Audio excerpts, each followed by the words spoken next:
Hi friends, എല്ലാവർക്കും നമസ്കാരം. ഞാൻ വന്നിട്ടുള്ളത് സ്പെഷ്യൽ മസാലയോട് കൂടിയിട്ടുള്ള ഒരു മത്തി മുളകിട്ടതുമായിട്ടാണ്. സ്റ്റൗ മീത ഒരു സ്റ്റീം ചട്ടി വെച്ച് കൊടുത്തിട്ടുണ്ട്. അതിലേക്ക് 1 ടീസ്പൂൺ വെളിച്ചെണ്ണ ഒഴിച്ച് കൊടുക്കാം. ഇത്രയും മതി.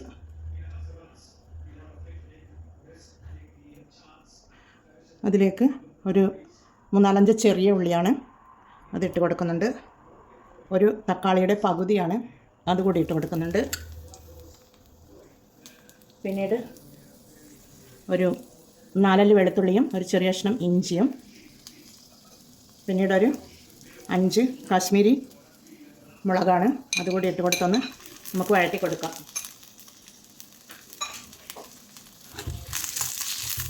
ഇത് ചെറുതായി ഒന്ന് വാട്ടിയെടുക്കണം.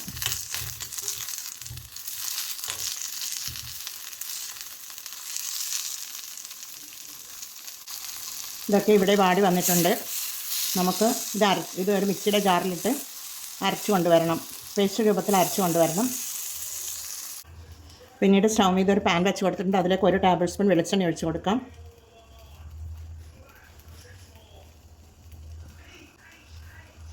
പിന്നീട് 1 ടീസ്പൂൺ ഉലുവയാണ്, ഉലുവ ഇട്ട് കൊടുക്കാം. ഉലുവയൊന്ന് പൊട്ടി വരട്ടെ. ഉലുവ ഇവിടെ ചൂടായി വന്നിട്ടുണ്ട്. അതിലേക്ക് നമുക്ക് ഒരു മീഡിയം സൈസ് സവാള ചെറുതായി അരിഞ്ഞതാണ് അതിട്ട് കൊടുക്കാം. ഒരു തക്കാളിയുടെ പകുതി ആണ് അതിട്ട് കൊടുക്കാം. ഒരു കഷ്ണം ഇഞ്ചിയും ഒരു 3 വെളുത്തുള്ളിയും കൂടി ചതച്ചെടുത്തിട്ടുള്ളതാണ് അതിട്ട് കൊടുക്കാം. പിന്നീട് ഒരു പച്ചമുളകും എല്ലാം കൂടി ഇട്ട് കൊടുത്തൊന്ന് നമുക്ക് വഴറ്റി കൊടുക്കാം.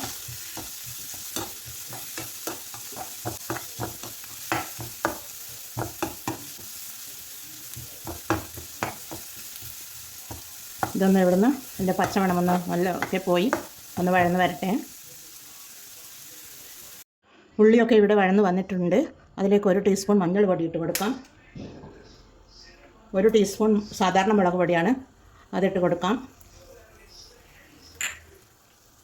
ഇട്ട് കൊടുത്തൊന്ന് വഴറ്റി കൊടുക്കാം.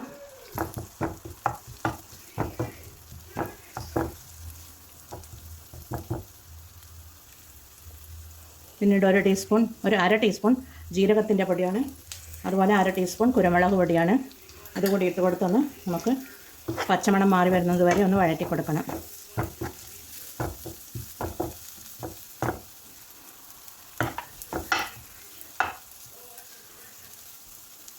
പിന്നീട് അരച്ച് വെച്ച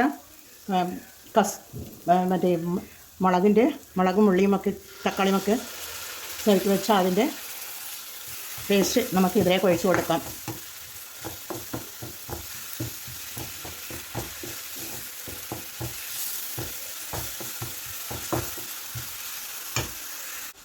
പിന്നീട് 1/3 കപ്പ് പുളിവെള്ളമാണ്, പുളി പിഴിഞ്ഞ് വെച്ച വെള്ളമാണ് അതുകൂടി ഒഴിച്ച് കൊടുക്കാം. 1 ടീസ്പൂൺ ഉപ്പിട്ട് കൊടുക്കാം. ഉപ്പിട്ട് കൊടുത്ത് നമുക്കൊന്ന് ഇളക്കി കൊടുക്കാം.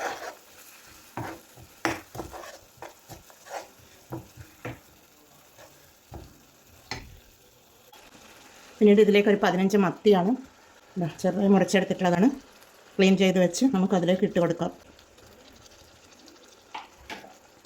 ഇട്ട് കൊടുത്ത് ഇതിൻ്റെ മുകളിലേക്കൊന്ന് ഈ ഗ്രേവിയൊക്കെ ഇട്ട് കൊടുക്കാം.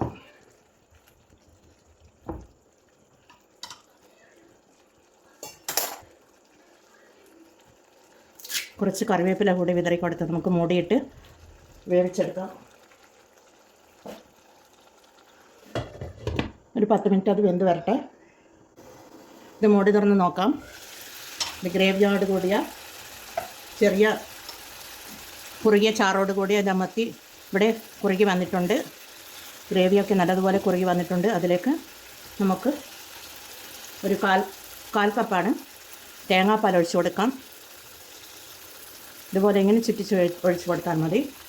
പിന്നീട് കുറച്ച് മല്ലിയിലയാണ്, മല്ലിയില കൂടെ തൂവി കൊടുത്ത് നമുക്ക് ഇതുപോലെ ഒന്ന് ഇലാഞ്ചി വെച്ച് തീ ഓഫ് ചെയ്ത് കൊടുത്ത് ഒരു 2 മിനിറ്റ് മൂടിയിട്ട് മാറ്റി വെക്കാം. 2 മിനിറ്റ് ആയിട്ടുണ്ട്. മൂടി തുറന്ന് നോക്കാം. അടിപൊളി മത്തി മുളകിട്ടത് ഇവിടെ റെഡിയാണ്. കാശ്മീരി ചില്ലി ഫ്രൈ ചെയ്തെടുത്ത് അരച്ചത് കൊണ്ട് തന്നെ ഗ്രേവി കുറുകിയ ചാറോട് കൂടി വന്നിട്ടുണ്ട്. നല്ല അടിപൊളി ടേസ്റ്റോട് കൂടിയ മത്തി മുളകിട്ട് ഇവിടെ എല്ലാവരും ഇത് ട്രൈ ചെയ്ത് നോക്കി ഫീഡ്ബാക്ക് അറിയിക്കണേ. കുറച്ച് ഉപ്പ് കുറവുണ്ടായിരുന്നു. ഞാനൊരു 1/2 ടീസ്പൂൺ കൂടി ഉപ്പിട്ട് കൊടുത്തിട്ടുണ്ട്. മൊത്തത്തിൽ 1.5 ടീസ്പൂൺ ഉപ്പാണ് ഞാൻ ഇട്ടിട്ടുള്ളത്. കറക്റ്റ് പാകത്തിന് വന്നിട്ടുണ്ട്. തേങ്ങാപ്പാൽ ഒഴിച്ചത് കൊണ്ട് തന്നെ നല്ല ടേസ്റ്റ് ഉണ്ട് ഇത് കഴിക്കുവാനും. എന്നാൽ ചപ്പാത്തിയുടെ കൂടെയും ചോറിൻ്റെ കൂടെയും ഡിന്നറിനുമൊക്കെ ഇത് നല്ലതാണ്. എന്നാൽ എല്ലാവരും ഇത് ട്രൈ ചെയ്ത് നോക്കി ഫീഡ്ബാക്ക് അറിയിക്കണേ. കമൻറ്റും സബ്സ്ക്രൈബും ചെയ്ത് സപ്പോർട്ട് ചെയ്യണേ. അടുത്തൊരു വീഡിയോയുമായി വരുന്നത് വരെ എല്ലാവർക്കും താങ്ക് യു ഫോർ വാച്ചിങ്.